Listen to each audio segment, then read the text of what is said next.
On va élever nos pensées vers les bons esprits, nos guides spirituels, le guide spirituel de chacun d'entre nous.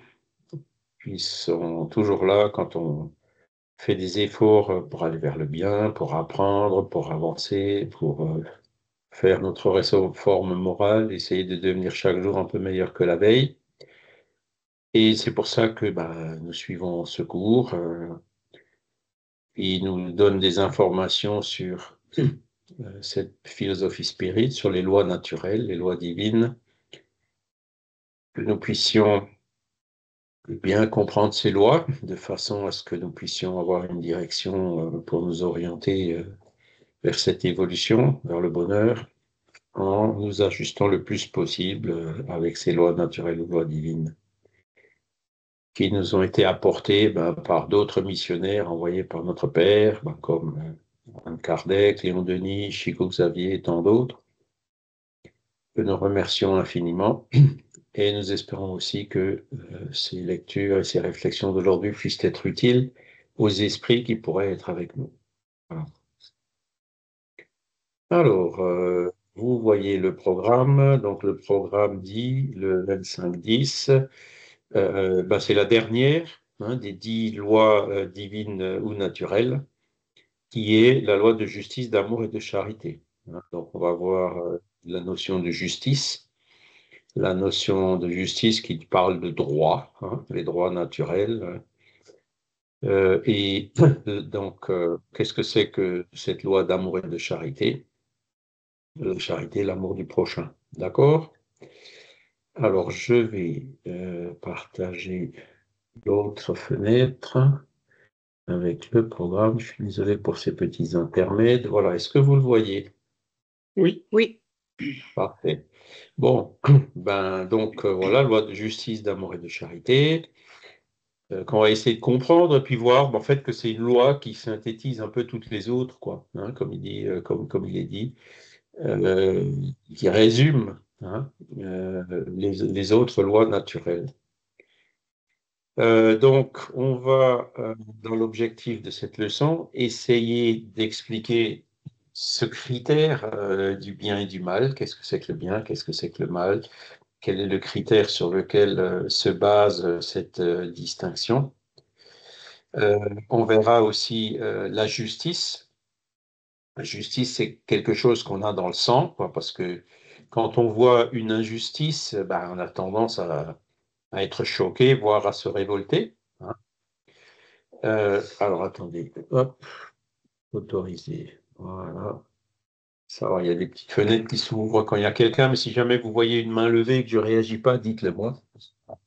Bonjour, Gilles.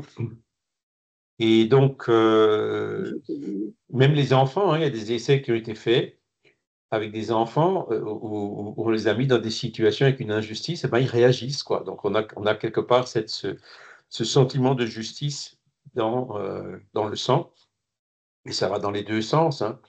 Les expériences avec les enfants sont assez intéressantes. Ils mettent trois enfants avec trois bonbons ou trois gâteaux. Ils donnent les trois gâteaux à un seul enfant. Et on voit tout de suite les réactions de l'enfant qui reçoit les trois gâteaux, qui est un peu gêné parce qu'il voit que ses deux collègues n'ont pas de gâteau, et puis les deux autres qui sont là aussi un peu gênés, à la limite de la révolte. Et dans la plupart des cas, la réaction de l'enfant, c'est de partager, de donner des trois gâteaux, en garder qu'un seul et de donner un gâteau aux deux autres. Donc ça montre bien que il y a quelque chose dans nos instincts, dans notre sang, dans notre esprit, pour mieux dire, qui va dans ce sens de cette loi de justice. Après, on va définir aussi la charité. Qu'est-ce que c'est que la charité? Bon, ça vous connaissez, je pense, pas mal, mais on va faire un petit rappel. C'est le fameux BIP, bienveillance, indulgence, pardon.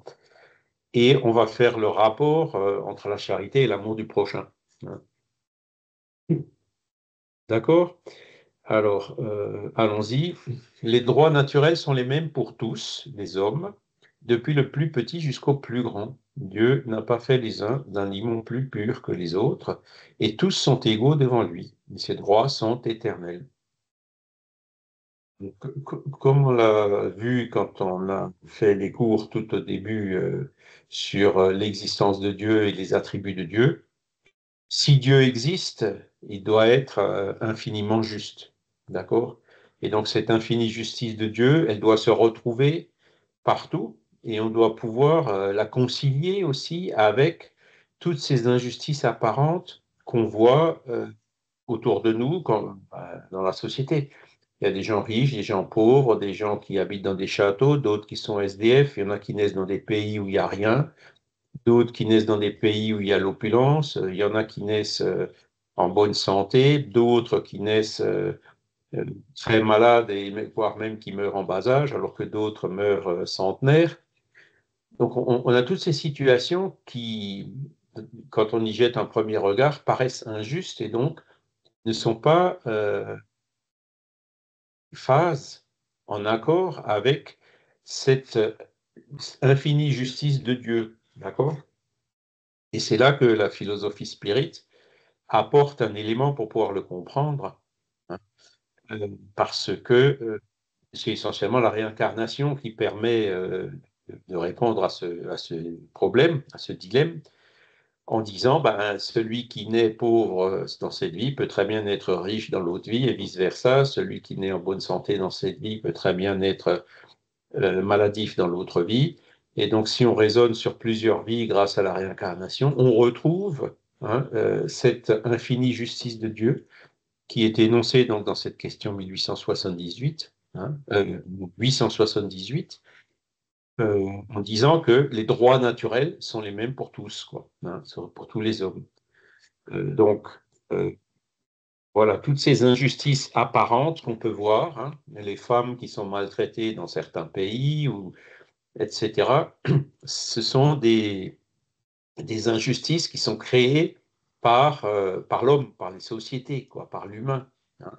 Ce ne sont pas des choses qui sont créées par Dieu, ni même à la rigueur des choses que Dieu laisse faire. C'est souvent ce qu'on entend. Hein.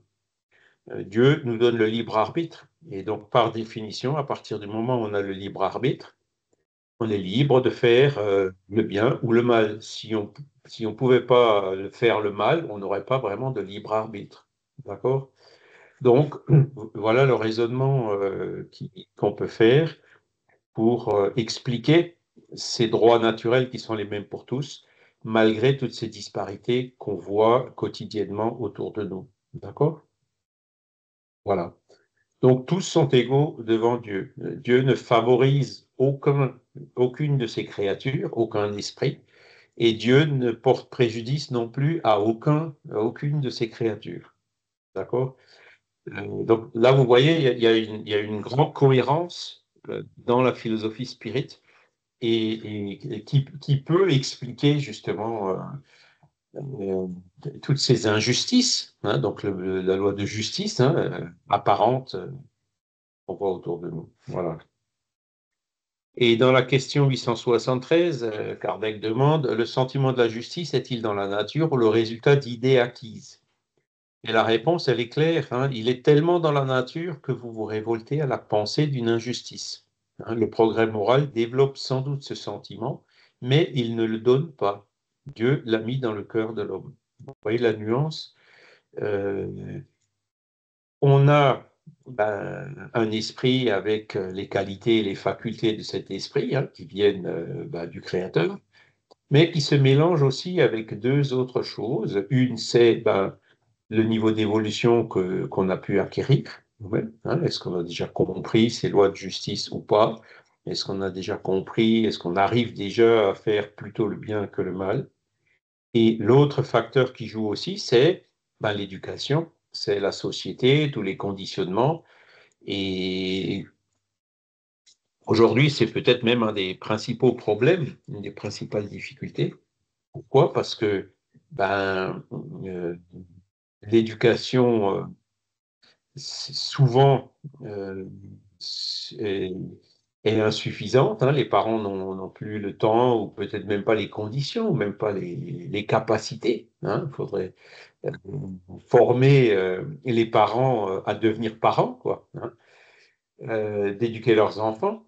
Et donc, les enfants sont souvent soumis à des choses, par les réseaux sociaux notamment, qui les influencent pas forcément dans le bon sens, quoi. Hein. Et donc, tout ça, ben, c'est clair qu'il faut en tenir compte, hein, la culture, ces influences, qui jouent aussi un rôle sur ce que nous sommes.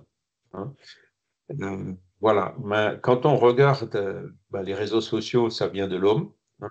C'est assez effrayant. Hein. Je ne sais pas si vous avez regardé la conférence qui a été donnée un vendredi il y a quelques mois maintenant sur l'influence justement digitale sur les enfants, hein, les réseaux sociaux. Eh ben, c'est vraiment effrayant. Hein. Le conférencier, il a parlé, voilà la règle du jeu. Et la règle du jeu, elle est très claire. Hein. Vous avez des psychologues, vous avez des neuroscientifiques, vous avez des personnes qui sont vraiment très instruites, qui savent exactement comment fonctionne le cerveau, hein, la mélatonine, les phénomènes de récompense qui créent des addictions et ce genre de choses. Et ouvertement, ils jouent là-dessus pour le plus possible conditionner les enfants ou même les adultes qui regardent les réseaux sociaux. C'est quelque chose qui, moi, quand il m'a dit ça, c'est effrayant. Et c'est bon à savoir. Hein. Quelle est la règle du jeu des réseaux sociaux, des publicités ou autres? C'est quelque chose voilà, qu'on ne soupçonne pas. Et je pense qu'on n'en a pas encore vraiment mesuré les conséquences à long terme. Donc, voilà, tout ça, ce sont des choses faites par l'homme, hein, qui cherche à exploiter l'autre, qui cherche à gagner de l'argent, qui cherche à, voilà, et puis qui ne va pas forcément faire le bien, qui réalise, qui font des dégâts énormes au niveau de certaines personnes et de certains enfants, sans pratiquement aucun scrupule. Mais c'est une action de l'homme, d'accord? Vincent a levé la main, excusez-moi. Oui. Vincent? Tu parlais des réseaux sociaux à l'instant. Je crois qu'il n'y a pas que les réseaux sociaux. Oui. Malheureusement, à l'heure actuelle, même par exemple YouTube, qui paraît anodin, qui est une série de vidéos qui est proposée au fur et à mesure, a des algorithmes qui favorisent, qui favorisent aussi la production des hormones de plaisir, quoi. Ça. Et non seulement ça, mais il faut savoir qu'à l'heure actuelle, il y a une guerre de l'information. C'est-à-dire que il faut savoir qu'à l'heure actuelle, le responsable de France Info, qui paraît neutre, hein, qui paraît être une radio-télévision neutre, a écrit le programme du Front National de Bardella. Donc, ben oui, faut le savoir quand même. C'est quand même des choses. Donc, on n'a plus d'informations neutres. Si vraiment on veut s'informer de façon neutre, il faut le choisir. France Inter ou France Culture même sont des médias qui ont été complètement mis sous la coupe des pouvoirs d'argent et qui régissent notre société. C'est vrai. Et encore, nous, je pense qu'on ne peut pas trop se plaindre, mais il y a des pays où, je dirais, l'information et la presse sont encore beaucoup plus noyautées ou encadrées que chez nous, quoi. Mais c'est Alors, vrai que, ouais, voilà, si on veut vraiment s'informer, il y a Internet, hein, évidemment, et YouTube. Il y a des chaînes sur YouTube qui proposent de l'information alternative, mais à mettre entre guillemets. Faut avoir le discernement. Faut ça, discerner, voilà, faut voir ce qui résonne avec soi, hein, déjà, et faut faire attention à ce qui nous est proposé, parce que c'est aussi soumis à caution, évidemment. exactement. Donc, je ne dis pas qu'il faut se méfier de tout, mais il faut tout examiner, tout analyser, tout peser froidement, jamais accepter tout ce qui est dit sans vérifier. Voilà. Et même là, bon, par exemple, ici, ben, on fait aussi de l'information, hein, par la philosophie Spirit, c'est une information.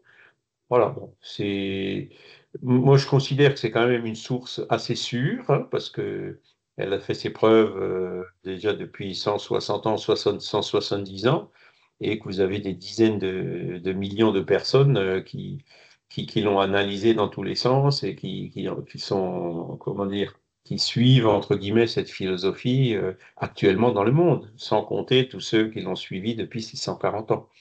Donc, voilà. Euh, c'est vrai que c'est important quand même d'avoir des branches solides auxquelles on peut s'accrocher. Et pour moi, franchement, le spiritisme, la philosophie spirit, c'en est une. Elle ne s'impose pas, elle vient, elle informe, elle nous soumet ses enseignements à la réflexion et nous laisse complètement libres de les accepter ou pas. C'est ce côté donc autonome, parce que même dans les religions traditionnelles, qui pourtant sont là pour nous aider justement à aller vers le bien et tout, eh ben, et on trouve parfois des choses qui contrarient le bon sens, qui contrarient la raison, ou alors des choses qu'on peut interpréter comme étant des moyens qu'utilise l'Église pour dominer les masses. Les notions d'enfer, ce genre de choses. Et le spiritisme démontre clairement l'enfer, dans le sens absolu du terme, n'existe pas. Et l'enfer, ben, c'est le spectre qui fait peur aux gens et qu'en disant, bon, ben, voilà, si tu veux pas aller en enfer, tu fais ce que je te dis de faire, donc pour dominer les masses, quoi. Et aujourd'hui, bon, ben, les gens l'acceptent de moins en moins, ou même il y a peu de gens qui l'acceptent encore aujourd'hui. Et voilà, mais qu'est-ce qu'on met à la place, quoi, et c'est là où le travail de Kardec a été remarquable, c'est d'introduire une philosophie qui est complète, qui est complète, non, mais qui couvre beaucoup de sujets et qui est éminemment rationnelle, et qui nous parle justement ben, de ces notions de justice, de bien et de mal, en les mettant sur un référentiel qui est neutre, qui sont les lois naturelles, et pas ce qui a écrit ici ou là, pas ce qui a les enseignements ou les dogmes de telle ou telle religion. Et c'est pour ça que ben, Kardec a écrit Or la charité, point de salut. Et en ça, donc, c'est un clash très fort vis-à-vis du catholicisme, par exemple, parce que pour le catholicisme, c'est Or l'Église catholique, point de salut. Et Kardec n'a même pas dit Or le spiritisme, point de salut. Il a dit Or la charité, point de salut, en définissant la charité comme on va le voir un peu plus loin. Juste, Vincent? juste encore un petit commentaire sur les termes utilisés. Les termes datent du 19e siècle et ne sont pas compris par la plupart de nos contemporains. La charité, au mieux, c'est quelque chose d'incompris, au pire, c'est quelque chose, c'est une forme de domination des gens qui sont pauvres en esprit et qui ne sont pas capables de comprendre. Et je crois qu'on a tout intérêt à réformer aussi cette façon de dire les choses, parce que cette façon de dire les choses est incomprise à l'heure actuelle, ou mal interprétée. C'est sûr, donc c'est quelque chose qui est ouvert. Euh, la forme, les esprits ont toujours dit, la forme importe peu, c'est le fond qui compte. D'accord? Donc, ils sont toujours dit, utilisez les mots les plus adéquats pour que vous puissiez vous comprendre. C'est vrai que quand on lit Kardec, il faut qu'on fasse un effort pour, j'allais dire avaler, c'est pas le mot, mais pour comprendre le langage utilisé à l'époque et le transposer. Voilà, il ne faut pas s'arrêter à la forme. Il y a beaucoup de gens qui. Alors, c'est vrai que dans Kardec, il y a des phrases qui sont énervantes, agaçantes, du genre Dieu punit, Dieu châtie. On le retrouve 10 fois, 20 fois dans ses livres, alors que c'est quelque chose qui, encore une fois, pris dans l'absolu, est faux. Dieu ne punit personne, Dieu ne châtie personne. Dieu a fait des lois de la nature qui s'appliquent à tout le monde, donc d'une façon absolument juste, des lois absolument justes qui s'appliquent de façon extrêmement équitable à tout le monde. Et donc, ce qu'on appelle punition de Dieu de façon extrêmement impropre dans la forme, je suis d'accord avec vous, c'est tout simplement les conséquences des lois naturelles par rapport à des actes qu'on a commis ou qu'on a fait suivant notre libre arbitre. Vous voyez? C'est juste, on le dit autrement, mais l'idée, c'est la même. On est bien d'accord. Donc, je suis entièrement d'accord avec toi, Vincent. C'est vrai qu'il faut. Alors, attendez, je vais ici être. Comment je fais pour revenir comme ça? Franck voudrait parler. Oui, Euh, Franck. oui, je voulais réagir à ce que disait Vincent. Je ne sais pas si j'ai bien entendu. Vincent, tu dis que le réseau Radio France dicte le programme du Front National. La personne qui a écrit le programme de M. Bardella est le président de la radio France Inter, pas France Inter, France Info. Le responsable de France Info a écrit le programme de M. Bardella. Ça sort de où, ça? Ben, c'est sur des médias alternatifs qui ont fait le travail. D'accord, ok. Même ces médias alternatifs, il faut parfois se méfier, hein, ils ne sont pas toujours neutres, hein. Mais bon. Mais Voilà. je pense qu'il y a Non, mais véritablement il y a des moments où je me demande où je vais pas arrêter, quoi, parce que faut Et il arrêter faut de savoir lire. que, par exemple, Adèle Vendrette, qui est la responsable, qui a fait des émissions de philosophie, a repris la gestion du, du- du- de France Inter et des différents médias et est au service. C'est une femme qui est au service.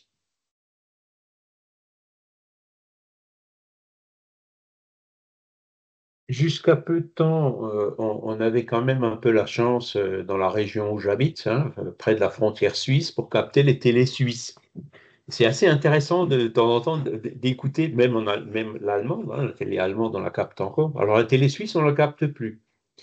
C'est malheureux, hein, parce que ça fait depuis que je suis tout petit qu'on captait toujours la télé suisse.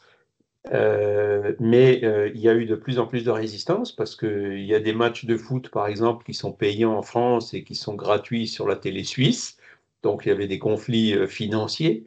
Mais suivant la pression des gens, il y a quand même eu un accord qui a été fait avec les Suisses pour continuer à émettre un petit peu dans la direction de la France.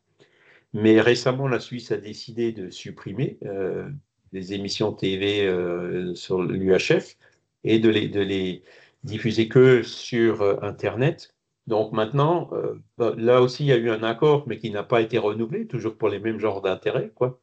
Et maintenant, bon, pour regarder la télé suisse, ben, il faut utiliser un VPN en disant qu'on est suisse et c'est que comme ça qu'on a accès. Parce que quand on essaye d'accéder des télés suisses depuis la France, ben, ça bloque toujours à cause de ces intérêts financiers parce qu'il y a des redevances, des droits sur certaines émissions qui peuvent être bypassés par ce biais-là, quoi. Mais c'est vrai que quand on regarde les infos suisses, parfois je suis surpris en disant, punaise, la manière dont ils voient tel événement, elle est complètement différente de la manière dont on a pu le voir dans nos chaînes d'information, hein. Donc, quand on peut diversifier les sources, effectivement, c'est mieux.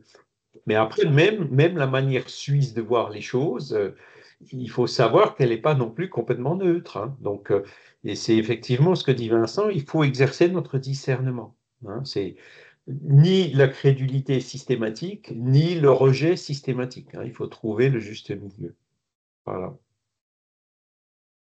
Donc, pour en revenir à ce sentiment de justice, tout raisonnement que vous pouvez voir ou entendre quelque part qui pourrait sous-tendre, par exemple, les personnes qui se placent comme victimes, bon, ça arrive, hein, des personnes qui se victimisent, bon, euh, très vite, quand on réfléchit un peu à leur position, c'est, bon, ben, je souffre ça, par la faute, t'as pas de chance. Donc, en gros, si je souffre ça, c'est suite à une injustice de Dieu. Donc, là, il y a quelque chose qui ne va pas dans le raisonnement. Parce que, ah bon, Dieu est injuste, tu as vu ça où? Là, la conclusion du raisonnement qu'on fait arrive à une conclusion qui est manifestement fausse, hein, ou contraire euh, à cette infinie justice de Dieu.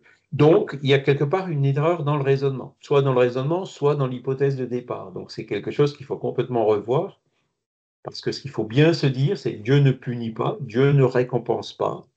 Dieu a fait des lois qui sont justes, qui sont les mêmes pour tous, et ces lois s'appliquent à tout le monde, hein. Et c'est comme ça qu'il faut le voir, hein. Donc, c'est en gros à chacun selon ses œuvres. Chacun ne reçoit les bienfaits, les bonnes conséquences ou les mauvaises conséquences euh, que de ses actions qu'il a commises lui-même, soit bon, par mauvais usage du libre arbitre, soit aussi par ignorance, hein. Quand on ne connaît pas les lois naturelles, des fois on fait des conneries, excusez-moi le mot, sans le savoir, mais après ça, on en souffre quand même les conséquences parce que c'est ça qui nous fait savoir justement qu'est-ce qui est bon et qu'est-ce qui n'est pas bon, hein. C'est ça qui nous aide à évoluer, à discerner. C'est par l'apprentissage se fait souvent par les essais, les tentatives, les erreurs, on recommence. Hein, c'est une des manières d'acquérir le savoir et donc d'évoluer. Voilà. Vincent? Ouais, juste pour rebondir sur ce que tu dis, des fois, il y a des situations où on a choisi des difficultés, mais qui sont parfois destructrices pour soi-même, hein. J'avoue que moi, j'ai choisi un petit peu ce que je vis à l'heure actuelle, mais c'est difficile. C'est très difficile. On a choisi nos épreuves, hein, je suis d'accord avec toi, mais on a besoin d'être épaulé, d'être aidé par moments, par des esprits, par des entités spirituelles pour nous aider à surmonter, à dépasser ces épreuves, parce que c'est vraiment assez pénible par moments. Tout à fait. Hein, tu vois, tu as effectivement très très bien compris les choses. Hein. Alors déjà, bon, moi ça me rappelle mon chef, hein, mon premier chef quand j'ai commencé à travailler en France. Il m'a donné un truc à faire. J'ai tout de suite vu que c'était le panier de crabe. Parmi les gens qui m'encadraient, il y en a qui voulaient d'un sens, les autres ils voulaient dans l'autre sens. Il y en a un qui était pour, l'autre il était contre. Et quand mon chef m'a appelé au bout de quelques jours pour me dire comment ça va, j'ai dit, c'est pas facile le truc que vous m'avez donné là. Alors il m'a regardé comme ça dans les yeux en roulant sa cigarette encore à l'époque. Mais mon jeune, si c'était facile, je l'aurais déjà fait. Et donc ce qu'on peut tirer de là, c'est que euh, quand c'est facile, ça nous aide pas beaucoup à avancer. C'est quand c'est difficile que ça nous aide le plus à avancer. Et la deuxième remarque, c'est on a tous un guide spirituel, on a tous un ange gardien qui est toujours là à notre disposition. Ça, il faut le savoir. Hein. Et donc, il ne faut pas hésiter à l'appeler. Et il faut vraiment qu'on travaille, qu'on fasse le nécessaire, l'introspection, enfin tout ce qu'il faut pour l'écouter le plus possible. Hein. Et donc, à partir de là, on se rend compte que, quel que soit le niveau de difficulté, il n'est pas au-dessus de nos capacités et de nos forces. Hein. La plupart du temps, on a les capacités de surmonter. Et plus on surmonte des épreuves difficiles, plus on avance, hein, plus on évolue, plus c'est profitable pour nous. Donc, il faut toujours voir les bons côtés, entre guillemets, de ces situations d'épreuves ou d'adversité. Et ça, euh, rien que le fait de prendre les choses comme ça nous donne une force, hein, c'est ce que les psychologues appellent le coping, hein, pour faire face à ces événements difficiles. Un événement qui, certaines personnes tombent immédiatement dans la dépression ou autre, et bien d'autres, il y en a qui sont là, qui sont debout, qui résistent et qui arrivent à les surmonter. Hein. Voilà. Alors, j'aime bien cette question 875. Comment peut-on définir la justice? La réponse, elle est toute courte, vous voyez, ça tient en une ligne. La justice consiste dans le respect des droits de chacun. C'est intéressant. Alors, c'est tout court. Alors, les droits, quels sont ces droits? Bon, ben, ce sont essentiellement les droits naturels. D'accord? Parce que, il y a les droits naturels, c'est une chose. Et les droits au niveau des lois humaines, c'est autre chose. D'accord? La question qu'on peut se poser, est-ce qu'il y a une différence entre les deux? Ou, pour dire la question en d'autres termes, est-ce que les droits humains sont en phase avec les droits naturels? Réponse, ben, pas tout à fait. Elles le sont quand même pas mal, hein, parce que vous prenez les 10 commandements, hein, tu ne tueras point, tu ne voleras point. Bon, ben ça, c'est dans le droit, hein, le respect de la propriété, le respect de la vie d'autrui. Voilà, il y a beaucoup de ces principes généraux, moraux, fondamentaux qu'on retrouve dans le droit. Par contre, après, ben, quand on regarde le reste des droits, il y a beaucoup de droits qui souvent peuvent paraître injustes, quoi.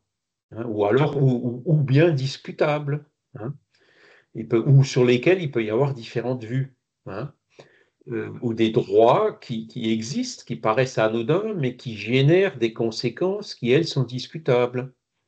Alors, on peut citer plein d'exemples. Hein. Euh, Par exemple, bon, ben, le droit sur un médicament qui est là pour aider les gens à guérir, eh ben, voilà, les laboratoires ont le droit, c'est leur propriété, donc ils peuvent l'exploiter financièrement. Est-ce que c'est juste? Il y en a qui pensent que oui, et Non. d'autres pensent que non.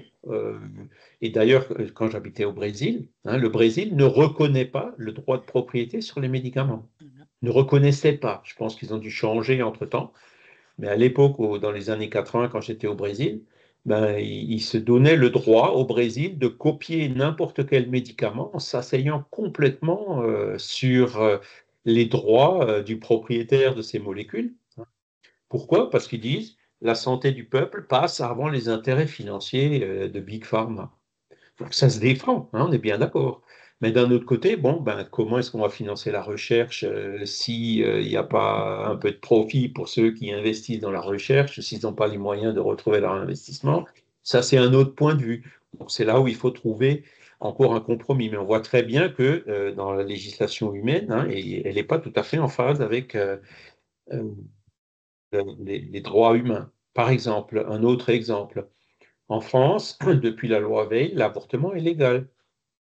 Est-ce que l'avortement est en phase avec les lois naturelles? Hein, Non. bon, vous savez très bien que le spiritisme dit que non. Hein. Et pourquoi il dit que non? Vous l'avez dans cette phrase. La justice consiste dans le droit, dans le respect des droits de chacun. Donc l'avortement est autorisé en partant du principe matérialiste qui consiste à dire que euh, la femme a le droit de disposer de son corps et que donc, voilà, si elle ne veut pas, il faut qu'elle ait le droit à cette IVG. Et le spiritisme, lui, a un point de vue spiritualiste, donc il dit, attention, il y a déjà un esprit, donc il y a déjà quelqu'un qui est là en train de se réincarner dans ce corps. Donc cet esprit, il a aussi le droit à la vie. Et l'avortement ne respecte pas le droit de cet esprit à venir se réincarner, à venir vivre. Vous voyez?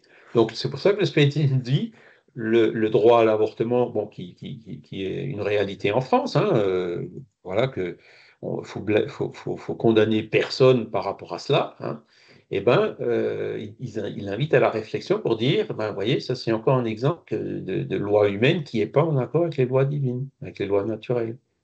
Parce qu'il y a hein, si on part du principe que matérialiste, hein, qu'on n'a pas d'âme, donc qu'il n'y a rien qui existe tant qu'il n'y a pas la séparation physique ou la naissance, ben, la conclusion à laquelle on arrive de légaliser l'avortement, elle est juste.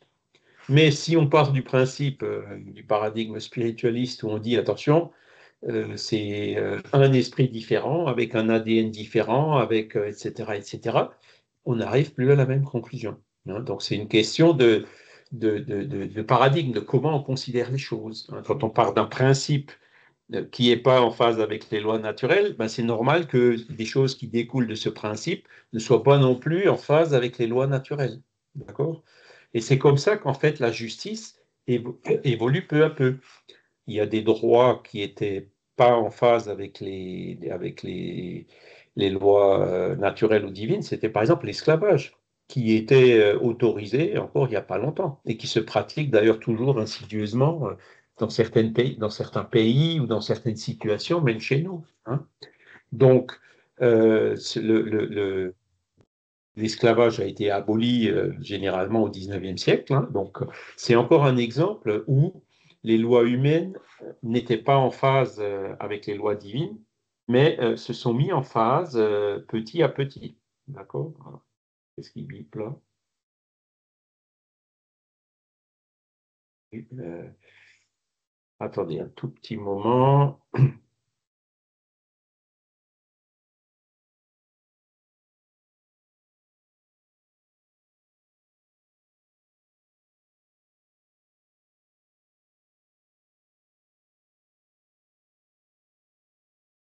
Excusez-moi, je reviens tout de suite.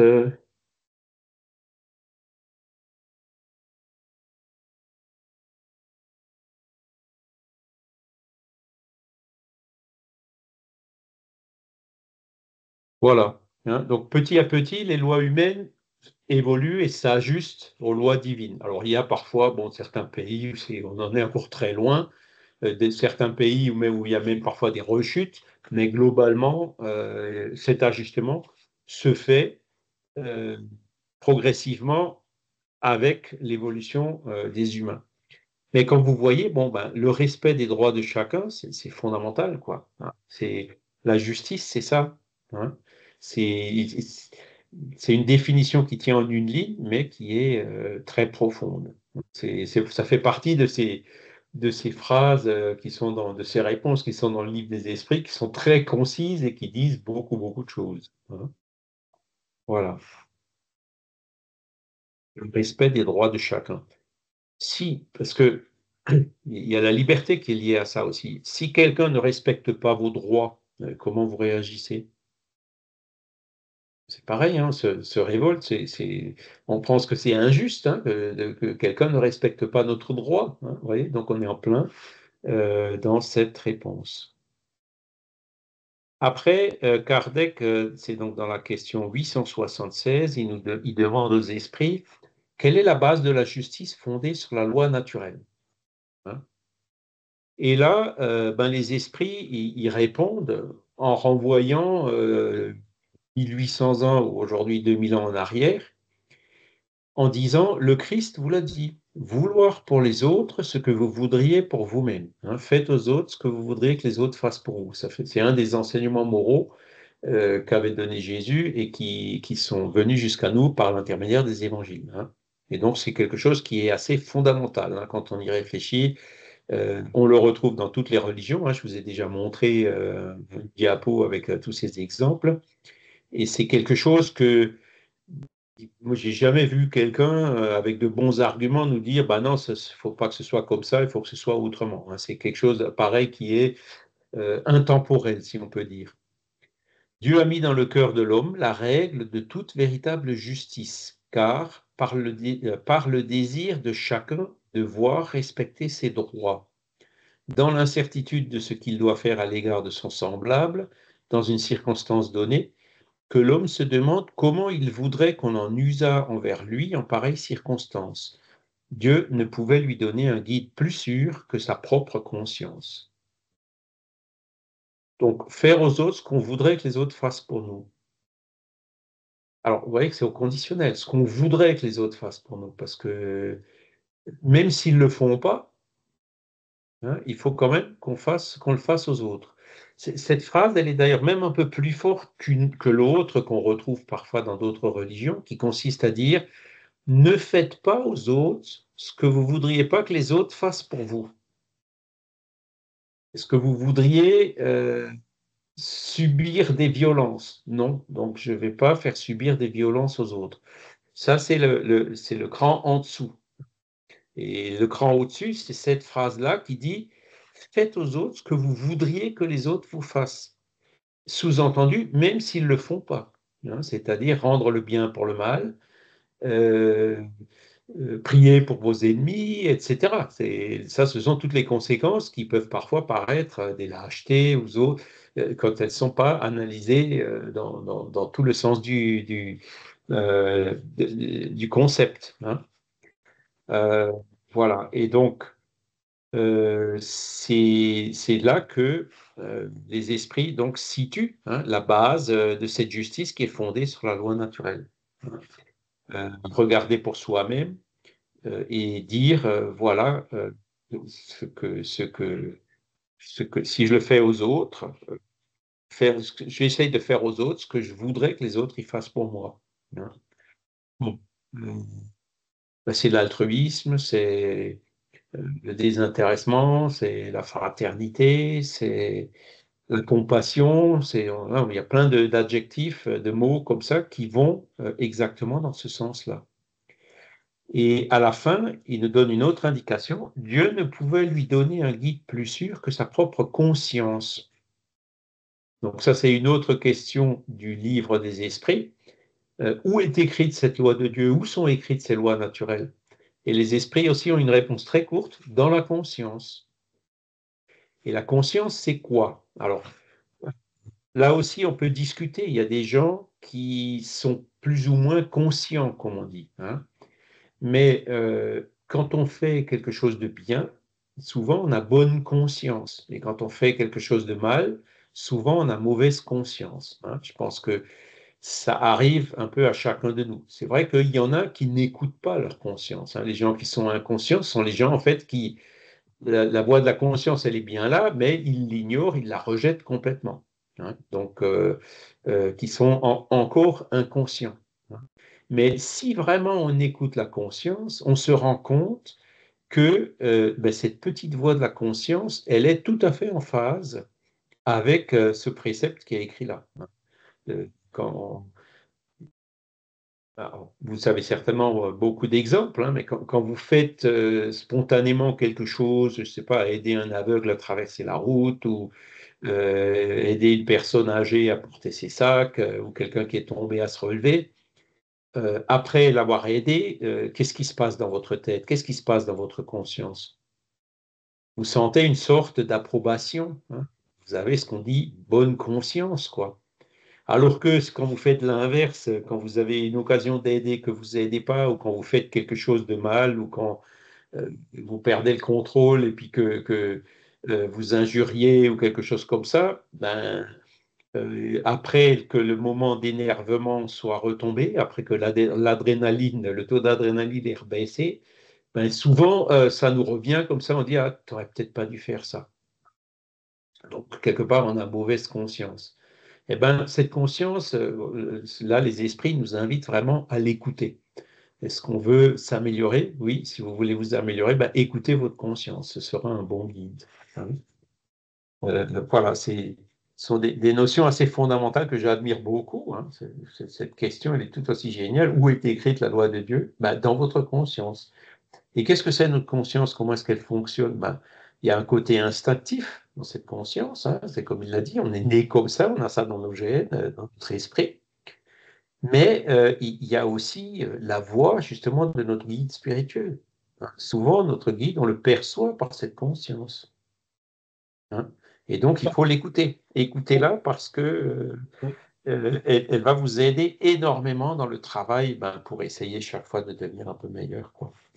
Vincent? On peut donner des exemples. Je crois que c'est plus parlant que. Ouais. On est tous pour la plupart conducteurs de voitures. Il nous arrive d'être derrière une voiture qui roule doucement, qui semble nous empêcher de rouler normalement, entre guillemets. Et on est agacé, voire énervé, voire très énervé dans certains cas. Et on peut déborder un petit peu du cadre de la bienséance. Et euh, quelques mètres plus loin, il peut nous arriver de dépasser cette voiture qui est garée sur le bas-côté et puis s'apercevoir en fait que c'est des personnes âgées qui sont complètement perdues, qui ne sont pas de la région, et on était malveillant par rapport à eux, et ça n'avait pas lieu d'être, hein, par exemple. Je crois que Exemple, ouais. je crois qu'il faut donner des exemples. C'est plus parlant euh, que voilà, que des choses qui sont théoriques et abstraites. Tu parles de quelqu'un qui roule doucement, hein, c'est ce qu'on appelle Oui. les conducteurs du dimanche. Hein. Oui, ou simplement des gens perdus, des gens qui ne savent pas où Chez aller. eux, ouais. Voilà, et puis des fois, on peut être agacé par ce comportement au volant. Et à nous de relativiser, de comprendre que on n'est pas tous déjà à l'aise au volant. Ça peut être des gens qui n'ont pas repris le volant depuis des années. Et puis, ça peut être aussi des gens qui sont perdus, ou ça peut être toutes sortes de situations où les personnes sont en difficulté. Voilà, tout bêtement, être bienveillant par rapport au fait que des gens peuvent rouler différemment que nous qui prenons toujours ce même chemin, qui avons l'habitude de le faire en un quart d'heure, et puis qui considérons que tout le monde doit rouler comme nous, quoi, en gros. C'est là où, quand on remonte un peu, respecter le droit de chacun. Donc, celui qui est derrière, il doit respecter le droit de celui qui est devant de rouler moins vite. Mais d'un autre côté, celui qui est devant, il doit respecter le droit de celui qui est derrière de rouler plus vite. Donc, comment est-ce qu'on trouve l'équilibre là? Hein? Et c'est là où ce précepte du Christ, hein, vouloir pour les autres ce que vous voudriez pour vous-même, en se disant, ben, je suis une personne âgée, je ne suis pas sûr de moi, je suis prudent, je roule un peu moins vite. Est-ce que l'autre, il a le droit de ne pas respecter ça en moi? Clairement, la Alors, tu réponse, c'est vois, non, hein. je donne Il va toujours me forcer à rouler plus vite, il va me forcer à prendre des risques, sur ça le même. crée des accidents, il va donner un coup de klaxon, il va faire des queues de poisson. Hein, là, c'est pas intentionnel, mais des fois, il y en a qui te font des queues de poisson. Et c'est un peu plus dur dans ces cas-là, c'est parfois un peu plus dur. Mais bon, Ouais, après, on peut se dire, bon, bah, c'est quelqu'un qui est pressé, il va peut-être à l'hôpital, ou, etc. ouais. Euh, voilà, Sur le et même donc, exemple, tu vois, c'est il m'est arrivé d'avoir des gens qui roulaient vite derrière moi, qui étaient très près de moi. Ah, je me suis garé dans un endroit sécurisé et je les ai laissés dépasser. Parce que bon, peut-être qu'ils ont des raisons d'aller plus vite. ça, Et ouais. que c'est... Mais moi, je considère que d'être très près les uns des autres, ça peut être dangereux. Donc je me gare, je laisse passer. Bon, il y a d'autres situations. Tiens, tu vas à un endroit, je sais pas, un restaurant ou quelque chose, une cantine, et il y a une grosse file d'attente. Et il y a quelqu'un qui vient et qui double la file et qui passe devant. Alors, comment faut-il réagir par rapport à ça? Ça peut être totalement, complètement. Euh, Par exemple, moi, ça m'est arrivé au Louvre, il y a des grandes files hein, d'attente au Louvre. Et Oui. puis, il y a des gens, un couple de personnes âgées qui n'a pas compris qu'en fait, il y avait une file d'attente. Ils sont venus directement au guichet. Ils n'ont pas compris. Alors, tout le monde a râlé, mais qu'est-ce qu'ils font, eux? Ils font pas la file d'attente, et tout ça. Mais ils n'avaient pas compris. Alors je leur ai dit: «Mais attendez, ils n'ont pas compris qu'il y avait, une file d'attente, on peut pas les juger, ils sont perdus là au milieu», voilà, ça peut arriver que les gens ne comprennent pas. C'est peut-être aussi des gens qui sont habitués à des pays comme le Brésil, par exemple. Le Brésil est assez remarquable là.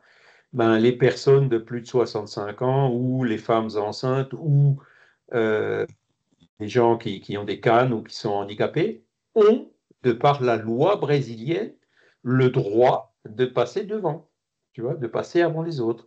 Et donc, les musées ou autres s'organisent en fonction de cette loi pour dire, voilà, ça c'est une file pour... et puis, ce qui est marrant, c'est que tu vas dans la file normale, mais il y a quelqu'un qui est là, qui vient ici, monsieur, vous avez plus de 65 ans, allez dans cette file là-bas. Même quand on fait enfin, disons, quand on ne profite pas de cet avantage, quoi. Voilà, donc ça, ce sont des exemples bon, qui sont justes, hein. L'égalité, c'est une chose, l'équité, c'est une autre chose, hein. Il y a une image par rapport à ça, je ne sais pas si je vous l'ai déjà montré, mais vous avez trois personnes, un petit, un moyen, un grand, et trois escabeaux, hein. Alors, l'égalité, c'est quoi? On donne un escabeau à chacun. Donc, chacun monte sur son escabeau pour essayer de voir par-dessus la palissade le paysage ou le match de foot qu'il y a derrière. Ça, c'est une notion d'égalité. Et la notion d'équité, c'est quoi? Ben, le grand, il donne son escabeau au petit. Donc, le petit, il est sur deux escabeaux. Le moyen, il est sur un escabeau et le grand, il est par terre. Et ils sont tous les trois à la même hauteur pour regarder le match. Ils arrivent tous les trois à regarder par-dessus la palissade. C'est une image. Je sais pas si, attendez, je vais essayer de vous la chercher. Donc là aussi, on voit la différence entre l'égalité et l'équité. L'égalité forcée, et ça c'est justement l'erreur des systèmes basés sur le marxisme, ces choses-là, hein, de forcer une égalité qui n'est pas équitable, qui n'est pas dans les lois de la nature, hein, parce que les lois de la nature disent aussi, ben, chacun selon ses œuvres, hein.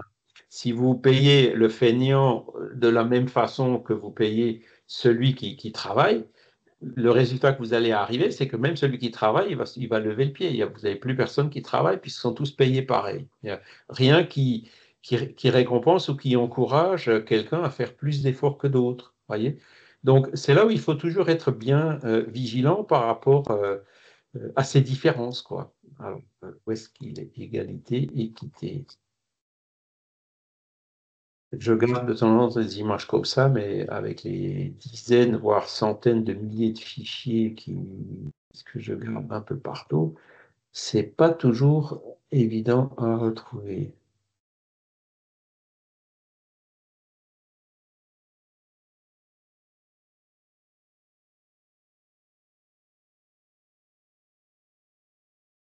crois que c'est celle-là.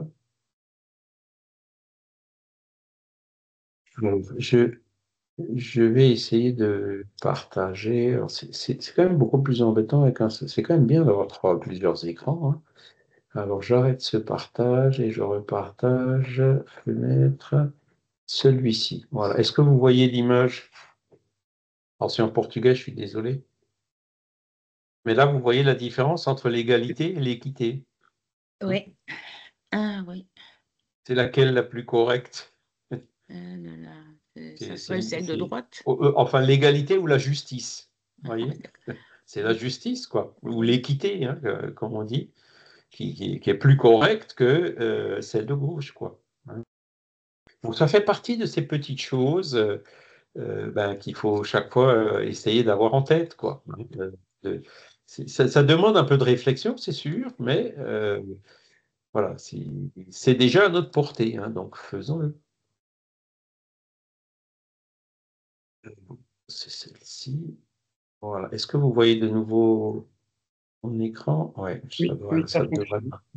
C'est bon. Voilà. Donc, c'est là où, vous voyez, donc, le spiritisme, alors c'est vrai qu'il parle aussi beaucoup de Jésus, donc il y a de Christ, les gens disent, il y a un biais religieux, bon. Mais de Jésus, en fait, qu'est-ce que Kardec a pris? Il a pris ces enseignements-là, c'est des pépites, quoi. Hein. Faites aux autres ce que vous voudrez qu'ils fassent que les autres fassent pour vous. C'est une pépite hein, qui est une vérité très, très profonde, plus qu'on ne le pense, et qui nous aide justement dans cette loi de justice hein, et d'égalité. Après, qu'est-ce que c'est que la charité? Bon, c'est la question 886 bien connue, c'est le BIP. Hein. Bienveillance envers tout le monde, indulgence pour les imperfections d'autrui, pardon des offenses. Donc, vous voyez, on ne parle même pas de charité matérielle ici. On ne parle pas directement de charité matérielle, parce que la bienveillance s'entend évidemment la bienveillance morale, mais aussi la bienveillance matérielle, quoi. Envers tout le monde. Tout le monde, ça veut dire on ne juge pas. Quelle que soit la couleur de peau, quelle que soit la culture, l'intelligence, voilà, que ce soit un SDF ou autre, c'est bienveillance envers tout le monde. Rappelez-vous aussi les exemples qu'on peut trouver dans l'Évangile là-dessus, la parabole du bon Samaritain. C'est les Samaritains qui étaient ceux qui étaient critiqués comme étant les moins religieux. Ben, les religieux sont passés devant la personne nécessiteuse sans s'arrêter, mais celui qui était censé être le plus indifférent, en fait, ne l'était pas. Et il a fait ce qu'il fallait, quoi. Hein. Donc, sa parabole du bon Samaritain, le, le- le religieux qui n'est pas charitable, hein, il vaut mieux avoir un athée, un croyant matérialiste qui est charitable qu'un religieux ou qu'un spirit qui fait rien. Hein. Religion, le spiritisme, c'est un outil qui nous sert à quoi? À faire le bien, à vouloir pour les autres ce qu'on voudrait que les autres fassent pour nous, hein, à faire pour les autres ce que vous voudrez que les autres fassent pour nous. C'est ça, hein. Qu'est-ce qu'on fait avec cet outil? Est-ce qu'on l'utilise vraiment pour aller dans cette bienveillance, dans cette indulgence? Alors, pourquoi il faut de l'indulgence? Parce qu'on sait que en tant qu'être humain, on n'est pas parfait, loin de là. Hein, et que donc, on a tous des défauts. Hein, on fait tous des bêtises, des conneries. Hein, on traîne tous des boulets.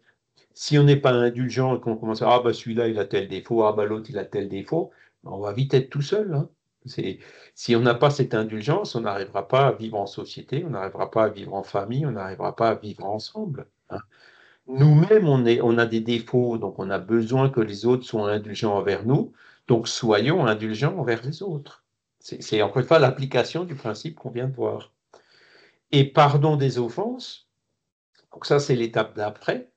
Donc à cause de cette imperfection, parfois il y a des personnes qui nous causent du tort, tout comme nous, à cause de nos imperfections, on peut causer du tort à d'autres.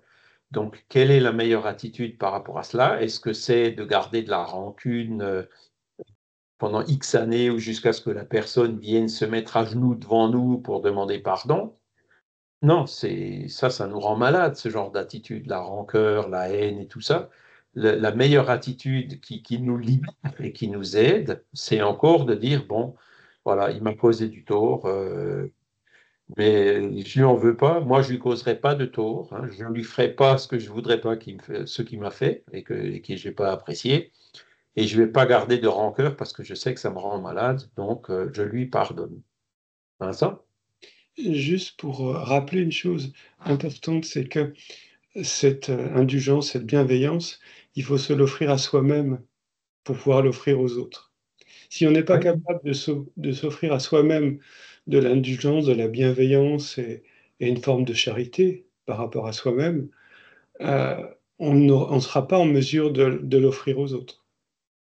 Là, ben, vous me direz aujourd'hui, je suis vraiment Jésus, hein. Bon, ben, pareil, je ne suis pas Jésus religieux, hein, je suis le Jésus avec des enseignements moraux extrêmement profonds. Qu'est-ce qu'il a dit, Jésus? Il a dit, aime ton prochain comme toi-même, hein. Donc, si tu t'aimes pas toi-même, tu arriveras difficilement à aimer ton prochain, d'accord? Et je pense que si tu t'aimes beaucoup toi-même et que tu aimes pas du tout ton prochain, ben, tu es un narcissique, un égoïste ou quelque chose comme ça. Donc, il faut t'aimer toi-même, mais il faut aimer ton prochain comme toi-même. Vous voyez, c'est très profond.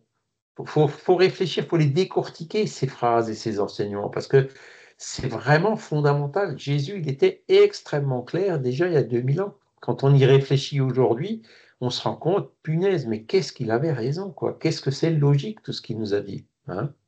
Et donc, l'estime de soi et tout ça, la charité envers soi-même, on peut difficilement, entre la charité et entre aimer, on voit qu'on est très proche, hein. Donc, on pourra difficilement être charitable vis-à-vis des autres si on n'est pas charitable, indulgent envers soi-même, quoi. On parle de Oui. confiance, par exemple, Charles. La confiance, si on n'a pas confiance en soi, comment est-il possible de donner la confiance aux autres? Si on n'a pas confiance, si vous ne croyez pas à ce que vous faites, ben, vous aurez beaucoup moins de chances de succès dans ce que vous voulez faire que si vous croyez dans ce que vous faites. Et cette confiance, on se rapproche d'une autre notion, d'un autre mot qui est le mot foi, hein. Si vous n'avez pas la foi dans ce que vous faites, vous réduisez énormément les chances de succès dans ce que vous voulez faire. Et si on transpose ça en des termes scientifiques, d'épistémologie, ben c'est le paradigme. Si vous n'avez pas de paradigme au niveau de la science, donc de modèle, hein, de cadre conceptuel pour vos réflexions, eh ben vous réfléchissez dans le vide, vous réfléchissez dans toutes les directions à la fois et vous n'arriverez pas à avancer, hein. Donc ce sont des notions qui sont très proches, d'accord? Et voilà. Donc oui, il faut être charitable envers soi-même, il faut se respecter soi-même, mais voilà, il faut respecter et aimer les autres, hein, comme on s'aime soi-même. Donc, l'amour de soi, oui, mais les faire, les faire évoluer, je dirais, de façon concomitante, hein, qu'on essaye de faire pour les autres, qu'on essaye d'aimer les autres au même niveau que ce qu'on arrive déjà à s'aimer ou à s'estimer soi-même. Voilà. Et là, ouais, toute la cohérence entre ces différents enseignements moraux, tout se tient en fait, quoi. Et donc, en commentaire, Kardec nous dit, l'amour et la charité sont le complément de la loi de justice, car aimer son prochain, c'est lui faire tout le bien qui est en notre pouvoir et que nous voudrions qu'il nous fût fait à nous-mêmes. Tel est le sens des paroles de Jésus, aimez-vous les uns les autres comme des frères. La charité, selon Jésus, n'est pas restreinte à l'aumône, elle embrasse tous les rapports que nous avons avec nos semblables, qu'ils soient nos inférieurs, nos égaux ou nos supérieurs. Et Kardec, là, il élargit, hein, il dit que ça s'applique partout, hein. Que ce soit nos inférieurs, nos égaux, nos supérieurs, hein, le chef qui a les abus d'autorité ou les inférieurs, les subordonnés qui se révoltent ou qui mettent des bâtons dans les roues de leurs supérieurs. Voilà, la charité, ça s'adresse et ça s'applique à tout le monde. Donc il y a un grand principe d'égalité derrière tout ça. J'irais même un peu plus loin que ce qu'il a dit. Souvent, les inférieurs, comme entre guillemets, hein, pour moi, il n'y a pas d'inférieurs, mais il y a des gens qui sont plus fragiles socialement dans la société. À ceux-là, on leur doit plus de bienveillance. C'est vrai, c'est vrai, c'est vrai. Et c'est pour ça qu'on vit en société, justement, hein. C'est pour que ceux qui ont des difficultés soient aidés par ceux qui peuvent. Voilà, que les professeurs enseignent aux élèves et ainsi de suite, hein. C'est le but de la vie en société. Tout seul, on n'arriverait pas à évoluer ou on évoluerait beaucoup moins vite que justement dans la vie en société, qu'on est justement confronté à ce genre de choses, hein. Et comme tu dis, bon, ben, il y en a un qui vient, il me fait une queue de poisson. Donc, une réaction, bon, ben, on tire le revolver, on lui envoie hein, c'est malheureusement ce qui arrive encore assez souvent, ou alors on redépasse pour refaire une queue de poisson dans l'autre sens. Je ne dis pas que je vois ça tous les jours, mais c'est quand même très fréquent, quoi. Et parfois, c'est même des poids lourds, enfin, c'est des choses qui sont absolument incroyables, hein. Donc, et d'autres fois, bon, ben, le réflexe, c'est de dire, bon, ben, allez, va, ça, t'es pressé, t'as certainement peut-être de bonnes raisons, je t'en veux pas, hein, mais c'est pas facile. On n'y arrive pas du premier coup, hein. On n'y arrive pas. Moi, ça m'arrive encore de temps en temps d'avoir des coups de sang dans ce genre de situation et puis de devoir travailler en disant hey, stop, stop, arrête, non, hein, retiens-toi, contrôle-toi, hein, et laisse-le aller. Et t'as pas apprécié qu'on te fasse ça, ben, ne le fais pas aux autres. Voilà. Mais c'est pas ça demande un effort sur soi constant et permanent, hein. Ça vient pas comme ça du jour d'un claquement de doigts. Le dernier, donc la question 648, la loi de justice, d'amour et de charité est la plus importante, car c'est par elle que l'homme peut avancer le plus dans la vie spirituelle, car elle les résume toutes. On a vu les 10 lois naturelles ou divines, donc ça c'est la 10e, ben, elle résume, elle englobe les 9 autres. Quand vous regardez les autres lois qu'on a vues dans les semaines qui viennent de passer, ben, on se rend compte que celle-ci, elle résume toutes les autres, hein. Voilà. Et quel est le but de notre incarnation? On se réincarne pour évoluer. On est ici incarné pour évoluer. D'accord? Et donc, qu'est-ce qu'on veut faire pour évoluer? Euh, Faisons ça. Faisons aux autres ce qu'on voudrait que les autres fassent pour nous. Euh, Appliquons cette bienveillance, cette indulgence et ce pardon. C'est ça qui va nous faire évoluer. En- Plus on donne, plus on est riche, hein. Dans le monde matériel, c'est pas comme ça, hein. Mais dans le monde spirituel, oui, c'est plus on donne, plus on est riche. Et donc, qu'est-ce qu'on veut? Est-ce qu'on veut accumuler des fortunes matérielles qu'on va de toute façon être obligé de laisser ici le jour où on retourne de l'autre côté? Ou est-ce qu'on veut travailler à l'évolution de notre âme, évolution qu'on emmènera avec nous quand on retournera de l'autre côté? Ben, la réponse, elle est claire, hein. Pour le matérialiste, c'est la première. Il ne croit pas qu'il y a quelque chose après la mort. Et pour le spiritualiste ou le spirit, c'est l'inverse, hein. C'est l'évolution de notre âme qui compte le plus. Tout ce qui est matériel, ce sont des outils pour servir à l'évolution de notre âme. Donc des outils desquels il faut user correctement, hein, mais ce n'est pas une fin en soi, hein. C'est un moyen et la fin en soi, c'est l'évolution de notre âme. Et donc, c'est par cette loi de justice, d'amour et de charité bien comprise et bien mise en pratique qu'on arrivera à évoluer. Voilà, ben on a fait le tour. Est-ce que vous avez encore des questions? Alors, Gio. Bonjour, Gio. Bonjour, salut tout le monde.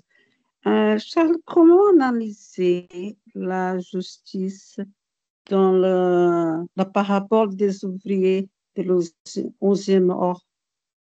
On voit bien qu'il y a un conflit entre la justice divine et la justice humaine. Les ouvriers de la dernière heure, tu veux dire?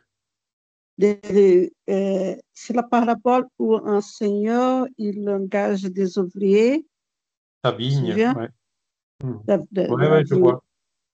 Donc, si on résume la parabole, pour ceux qui ne s'en rappellent pas, c'est ben, il y a un propriétaire de vigne, hein, qui vient embaucher des travailleurs qui sont là en cherchant du travail pour travailler à sa vigne. Donc il vient, il embauche les travailleurs, il leur promet un salaire, hein, et donc les travailleurs vont travailler.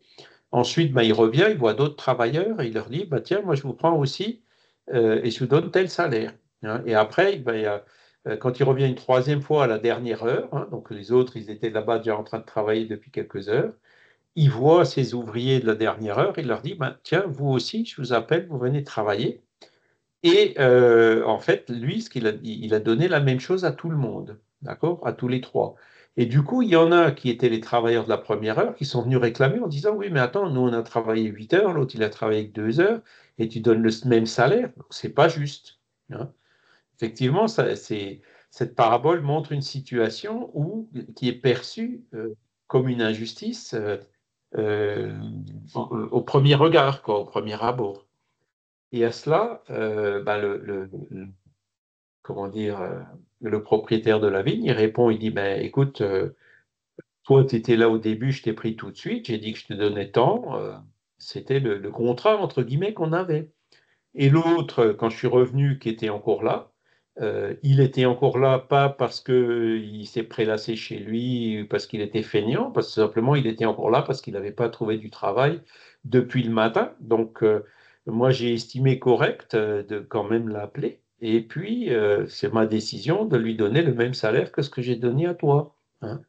Donc, c'est là où, quand on lit la parabole et puis donc le commentaire que Kardec fait derrière à l'Évangile selon le spiritisme, parce qu'en fait, il y a un parallèle par rapport à ça. C'est une parabole qui dit quels étaient les premiers appelés. Appelés par qui? Hein. Donc, le propriétaire de la vigne, c'est qui? C'est Dieu. Hein. Qui étaient les premiers appelés? Qui c'est les premiers qui ont reçu? Alors, on est ici, hein, d'accord? Donc, c'est quelque chose qu'il faut trouver un moyen pour généraliser à l'ensemble de l'humanité. Et donc, les premiers appelés, c'était les Hébreux. Hein. Ils ont eu Moïse, ils ont eu le Décalogue. Voilà. Est-ce qu'ils ont vraiment travaillé, suivi ce que voulait Dieu? Bon, on regarde encore aujourd'hui. Je ne sais pas si le cessez-le-feu tient toujours. Ça fait un petit moment que je n'ai pas regardé les infos. Mais il y a toujours encore la guerre. Il y a toujours encore des choses qui sont pas franchement, qu'on voit chez les Hébreux, qui sont pas franchement en phase avec les lois mosaïques, hein, de Moïse. Et quels étaient ensuite les seconds appelés? C'est Jésus qui est revenu, hein, et qui a appelé les gens de son époque, c'était les premiers chrétiens, qui ensuite sont devenus les églises chrétiennes traditionnelles. Est-ce que ces églises ont toujours suivi ce que voulait Dieu ou ce qu'avait conseillé Jésus? Pas vraiment. Il y a eu l'Inquisition, il y a eu la guerre, il y a eu les maltraitances d'enfants, qu'on voit encore des scandales aujourd'hui, etc. Donc, ils n'ont pas vraiment non plus travaillé comme l'attendait Dieu, ou disons, pour le dire autrement, en conformité avec les lois de la nature. Et ensuite, ce qui dit, quels sont les appelés de la dernière heure, donc ceux qui ont été appelés non pas il y a 3500 ans, non pas il y a 2000 ans, mais il y a 150 ans de là, c'était, entre guillemets, les spirites, ceux qui ont reçu les enseignements des esprits, notamment ceux qu'on est en train d'étudier là, ces lois de justice, d'amour et de charité. Voilà. Est-ce que les spirites, cette fois, ils vont faire de sorte de mettre tout ça en application ou pas? Telle est la question. Hein. Est-ce que les spirites sont plus méritants ou moins méritants que les Hébreux ou les chrétiens? Tout dépend de ce qu'ils feront de l'enseignement qu'ils ont reçu. Hein. Moïse, Jésus et le spiritisme, encore une fois, c'est un outil. Hein, et l'important, c'est pas l'outil, c'est qu'est-ce qu'on fait avec l'outil. Hein. Et c'est ça qu'il faut donc toujours garder en tête. Et donc, par rapport à cela, voilà aussi le sens de cette parabole des ouvriers de la dernière heure. Ceux, même s'ils sont appelés la dernière heure, s'ils n'étaient pas là à la première heure ni à la deuxième heure, mais s'ils ont été appelés à la dernière heure et qu'ils font ce qu'il faut, eh ils auront autant de mérite que les autres. Hein. Voilà.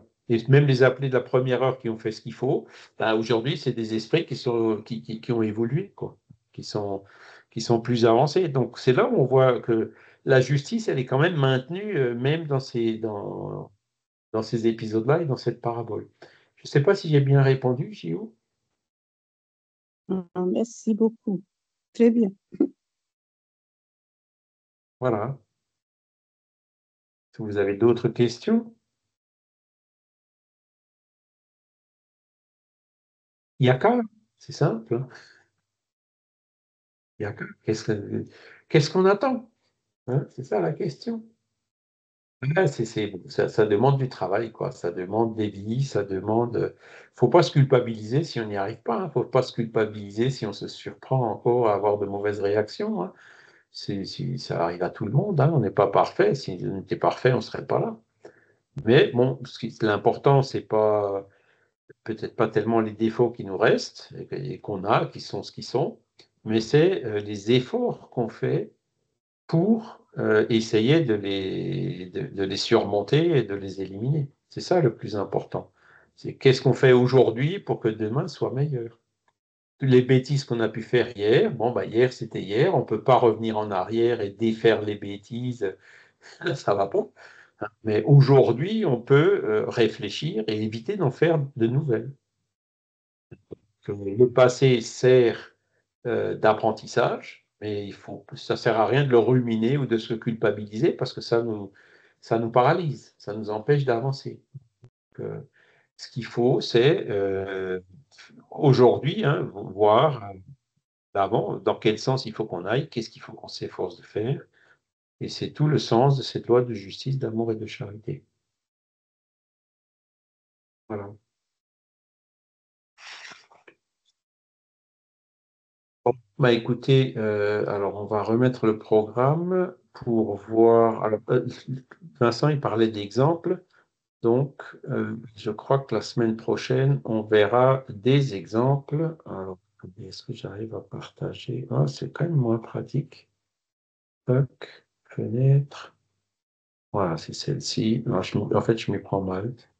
Donc, la semaine prochaine, on sera le 1er novembre. Et donc, on verra le module 18, donc la perfection morale, hein. Quels sont les caractères de cette perfection morale et qui sont liés aussi à la connaissance de soi, hein, le fameux connais-toi toi-même de Socrate. Et donc, vous voyez là qu'il y a, dans ce module, il y a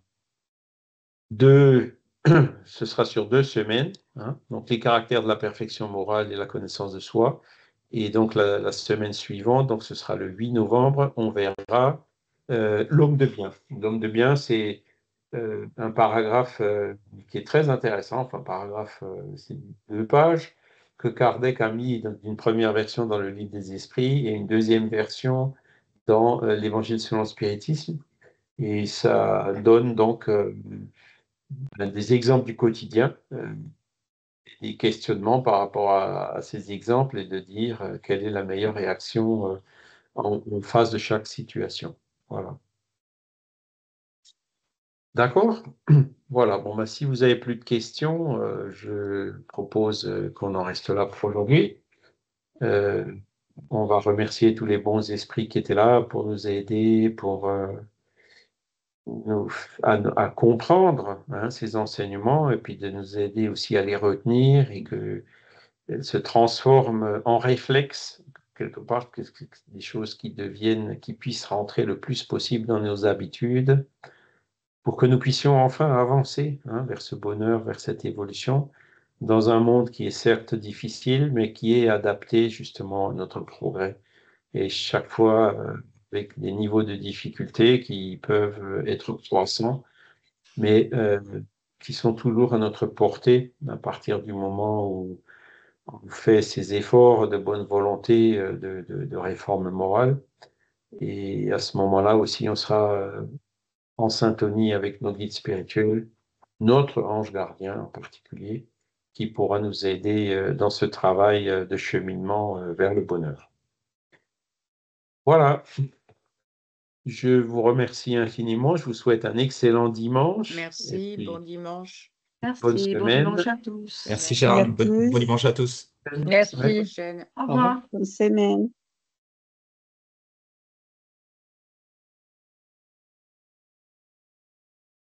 enregistrement. Tac.